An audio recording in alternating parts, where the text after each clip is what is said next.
Hey everybody, it's Sophia Melonē, the Debt Demolisher, and welcome to the Sophia Melonē Show, where we make debt freedom the new norm and wealth building the natural nature of habit. This week on the Sophia Melonē Show, we are going to talk about implementation. What are the things that you need to do to implement change when it comes to your financial life? And granted, these tips can be shared not only within change in your financial life, but in any area of your life that you would like to implement change. One of the things that I am doing right now is I am in the process of reading a book which is called One Small Step Can Change Your Life, which is the Kaizen Way. I'm going to hold this up so you guys can see it. This is a book that I am reading based on a fellowship that I am currently in at my 9-to-5 job. I'm in a leadership development training.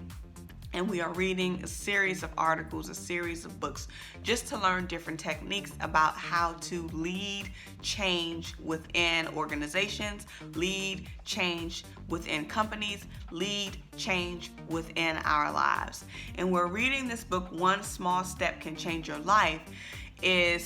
It's just a great book, and I highly recommend that you guys get it, you guys check it out. But what I want to talk to you guys this week in particularly is about implementing change. And what's important that we have to remember when it comes to implementing change is carving out the time to implement.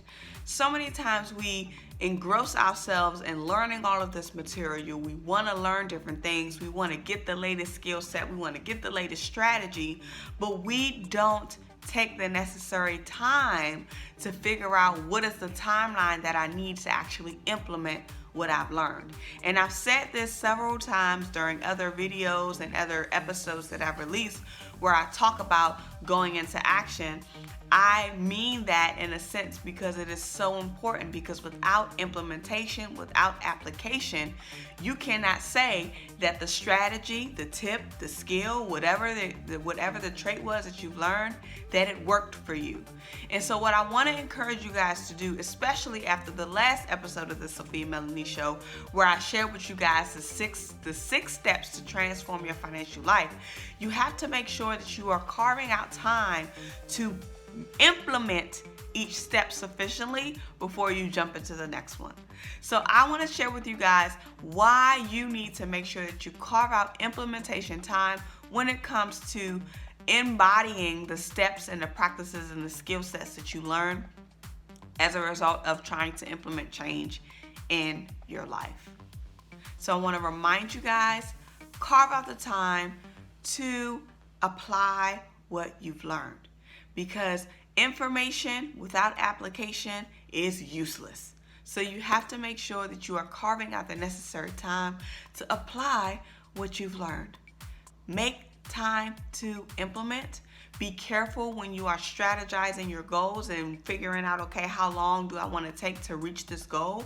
Because whenever you're in a process of reaching a goal, you need time to implement, and you need time for that implementation to really get rooted and settled before you can move on to the next step. So I want to encourage you guys to implement as you go, learn all you can, and make sure that you carve out the necessary time to make sure that you're applying what you've learned. Thank you so much for tuning into this week's episode of the Sophia Melonē Show, where we make debt freedom the new norm and wealth building the natural nature of habit. Make sure you subscribe, share this with a friend, get them in the room, and come back next week for the next episode. All right, see you guys.